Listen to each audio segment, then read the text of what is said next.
नमस्ते। ओम त्र्यंबकं यजामहे सुगंधिं पुष्टिवर्धनम् उर्वारुकमिव वंदनान् मृत्योर्मुक्षमामृतात्। आदरणीय जन समुदाय, नमस्ते। मैं प्रभाकर चौरसिया आप लोगों के बीच में उपस्थित हो चुका हूँ। महाशिवरात्रि का पर्व बहुत नज़दीक आ चुका है।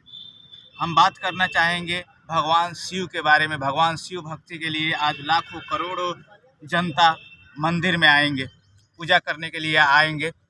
तो हम उस भगवान शिव के बारे में ज़रूर यह छलफल कर लेना चाहते हैं कि हमारे जो नौजवान हैं, नया युवा पीढ़ी है, क्या उन लोगों को शिव भगवान से क्या हमें सद्बुद्धि लेनी चाहिए, क्या हमें अपने देश निर्माण के लिए, राष्ट्र निर्माण के लिए, समाज निर्माण के लिए हम शिव भगवान से क्या सीख सकते हैं। भगवान शिव का ऐसा मतलब उनके गुण था कि जब पौराणिक ये मान्यताएं हैं कि जब समुद्र मंथन के बाद हलाहल विष निकला, कालकूट विष निकला, कोई पीने के तैयार नहीं थे, लेकिन वह जो कालकूट विष था वह भगवान शिव ने पीने को तैयार हो गए, क्योंकि वो चाहते थे कि इस दुनिया में सुख शांति और समृद्धि के लिए यह जहर हमें ही पीना पड़ेगा। क्योंकि दुनिया में सुख शांति हो, वो गांजा भांग, ये चुरूट, ये चरस की वो प्रचार नहीं करते हैं। अक्सर हमारे युवा जो आजकल फंस रहे हैं, उन्हें लगता है कि हाँ, गांजा, चरस, अफीम ये पी करके ये नशा करना ही हमें शिव भक्ति दिखाई देता है। नहीं, ये हिंदू धर्म के अंतर्गत पाखंड मत फैलाओ भाइयों। हम चाहते हैं कि हिंदू धर्म जितना सनातन धर्म पुराना है, इस धर्म को गौरवान्वित करने के लिए कोई भी प्रयास किया जाए।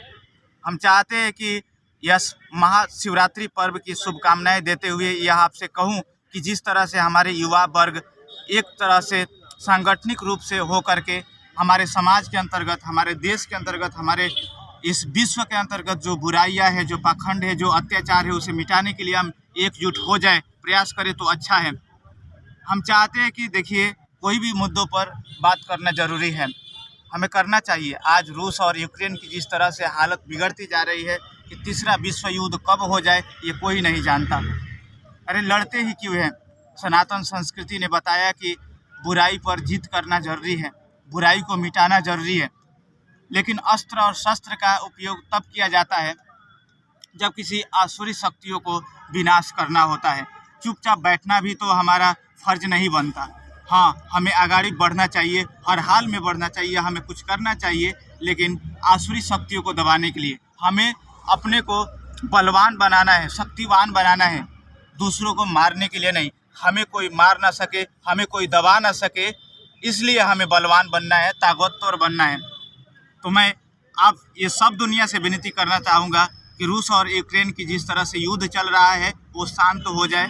सब में सुख शांति की मैं कामना करता हूँ कि युद्ध से नहीं, टेबल पर मीटिंग करके उसे समाप्त किया जाए, उसमें संधि किया जाए, उसमें शांति की कोई प्रयास किया जाए। हमारे नेपाल और भारत से जो कोई भी व्यक्ति है या सनातन संस्कृति से जो जुड़े हुए होते हैं, वो लोग अक्सर यही कहते हैं कि हम शांति की बात किया जाए। इसलिए हमारे यहाँ तो एक मंत्र भी रचा गया है, ओम द्यौ शांति अंतरिक्षगुम शांति पृथ्वी शांति रापः शांति रोषद्य शांति वनस्पत्य शांति विश्वदेव शांति ब्रह्म शांति सर्वगुम शांति शांतिरेव शांति सामा शांति रेदि। इसका अर्थ होता है, हे परमपिता परमेश्वर, कि शांति अंतरिक्ष के अंदर हो, शांति वनस्पतियों के अंदर हो, शांति हमारे राष्ट्र के अंदर हो, शांति हमारे परिवार के अंदर हो, शांति हमारे हर एक जगह हमें शांति की ज़रूरत है। बिना शांति के हम कुछ नहीं कर सकते हैं। विश्व शांति से चलता है। इस तरह से युद्ध होता रहा तो बहुत बड़े बड़े युद्ध हम झेल चुके हैं। प्रथम विश्व युद्ध क्या हमने नहीं देखे हैं? इस दुनिया वालों ने नहीं सहा? जापान, अमेरिका, बेलायत, इंग्लैंड, रूस खाक हो गए इसमें युद्ध के चलते। जर्मनी में हिटलर कोई पैदा होता है, आखिर क्यों? प्रथम विश्व युद्ध हुआ, द्वितीय विश्व युद्ध हुआ, क्या उससे सीखने को नहीं मिला? और उससे भी पहले 5000 वर्ष पहले जब महाभारत का युद्ध हुआ था, तो ये सब जानते हैं कि युद्ध से कितना क्षति हो सकता है। आखिर कृष्ण जी तो शांति का प्रस्ताव लेकर गए ही थे, लेकिन अगर कोई मोह में फंस जाए तो विनाश काले विपरीत बुद्धि। जब विनाश काल आ जाए तो विपरीत बुद्धि हो जाती है, बुद्धि उल्टा हो जाता है, तो कौन किसको भला समझाएगा, क्षति तो होना ही है। तो इसलिए इस विनाश काल जितना धरती हमें अच्छा लग रहा है, इसे अच्छा बनाने के लिए हमें शांति की ज़रूरत है। तो शिव भगवान भी कहते हैं कि शांत निद्रा में जब शांत मुंड में बैठते हैं तो शिव भगवान कितना अच्छे दिखते हैं। लेकिन अगर किसी को शांत करना हो तो क्रोध करना जरूरी पड़ जाता है। तो शिव भगवान से हमें यह भी सीख मिलती है। हर हर महादेव की नारा लगाते हैं, यह युद्ध के समय ही अक्सर लगाया जाता है, हर हर महादेव, आसुरी शक्तियों को विनाश करने के लिए। तो हम चाहते हैं कि चारों ओर शांति हो, बिना शांति के कुछ होने वाला नहीं है। और महाशिवरात्रि पर्व की शुभकामना देते हुए इस विश्व को शांति मिले, विश्व का जो जहर है, विश्व का जो अत्याचार, अनाचार, भ्रष्टाचार और अन्याय है, उसे युवा शक्ति को मिटाना चाहिए। उसे हर युवाओं को उभर करके इसके विरोध में बोलना चाहिए। कोई भी देश कोई स्वतंत्रता रूप से रह सके। महाभारत का युद्ध हुआ था एक दुर्योधन के कारण, आज तक सनातन धर्म को जितना बर्बादी हुई यह क्या हम नहीं जानते हैं। सनातन धर्म आज भी विश्व का सबसे बड़ा धर्म होता अगर महाभारत का युद्ध ना हुआ होता। तो महाभारत के युद्ध में न जाने कितने ऋषि महर्षि, कितने बड़े बड़े तपस्वी मारे गए, जिनके कारण हमारे वेद शास्त्रों में गलत रचनाएं रच दी गई, गलत वो शब्द गढ़ दिए गए, जिसके कारण सनातन धर्म आज विश्व के तीसरे स्थान पर है, जबकि सबसे पुराना धर्म है। इस्लाम और ईसाईयत धरती पे है, बहुत ज़्यादा है। पहला पर ईसाईयत है, दूसरा पर इस्लाम है और तीसरा पर हिंदू धर्म आता है, सनातन धर्म आता है। तो सनातन धर्म कहीं भी शांति का प्रचार प्रसार करता है, यह हम सब जानते हैं। लेकिन कहीं ना कहीं अगर ये मारपीट की बातें हो, जो ये युद्ध की बातें हो, अक्सर हम देखते हैं कि पाश्चात्य संस्कृति से मिलती है। पश्चिमा देश लोगों की यही रीति रही है, युद्ध करना, दूसरों को मारना, दूसरों को लूटना, दूसरों को प्रताड़ित करना। हम सीरिया को देख सकते हैं, अफ़गानिस्तान को देख सकते हैं, या फिर ऐसे ऐसे हिरोशिमा में जो जापान का कांड हुआ, जो बम प्रहार हुआ, क्या हम नहीं देखे हैं।